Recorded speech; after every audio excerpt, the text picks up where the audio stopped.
ભગવાનનું ભજન કરવા જતા, સત્સંગ કરતા કરતા, મહારાજને રાજી કરવા જતા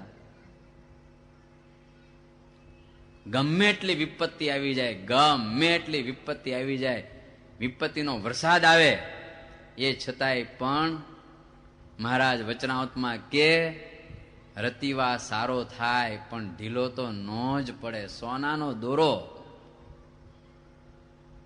વચનાવતમાં મહારાજ કીધું સોનાનો દોરો, સોનાનો દોરો હોય એ શિયાળો આવે તોય ભલે, ઉનાળો આવે તોય ભલે, કે ચોમાસું આવે તોય ભલે, સમાન, 6 ઋતુમાં એ સમાન રહે.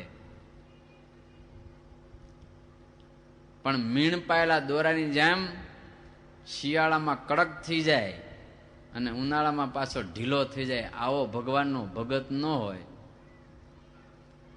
ભગવાન આપણી મનોકામનાઓ પૂર્ણ કરે તો આપણો સત્સંગ વધી જાય, અને કદાચ 1-2 અરજી આપણી ભગવાને ન સાંભળી તો આપણો સત્સંગ ઘટી જાય.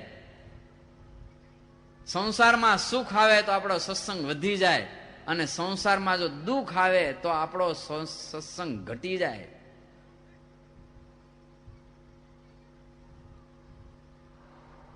આવો ભગવાનનો ભગત ન હોય એ સાચો ભગવાનનો ભગત ન કહેવાય.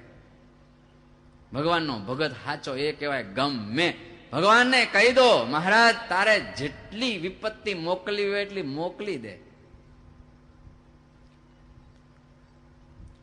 હું અત્યારે નામ ને ગામ તો ભૂલી ગયો છું, પણ મારી સમજણમાં મને યાદ છે થોડું કે ભગવાનના ભગત બહુ દુખી થઈ ગયા,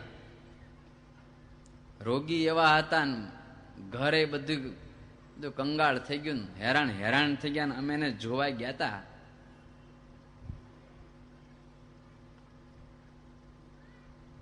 અને એ બહુ મોટા દાદા હતા, લગભગ 70-75 વર્ષની ઉંમરના.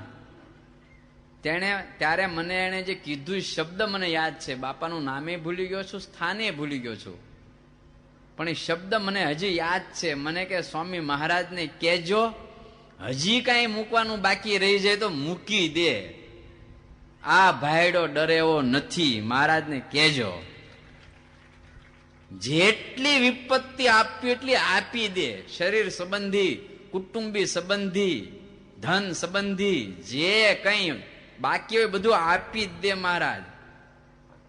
મહારાજને એવું ના થવું જોઈએ કે આ ભગતને મારે ઘણું દુઃખ આપવું હતું ને મેં આપ્યું નહીં, મને દયા આવી ગઈ ને રહી ગયું. આવું મહારાજને ના થવું જોઈએ. બસ હા.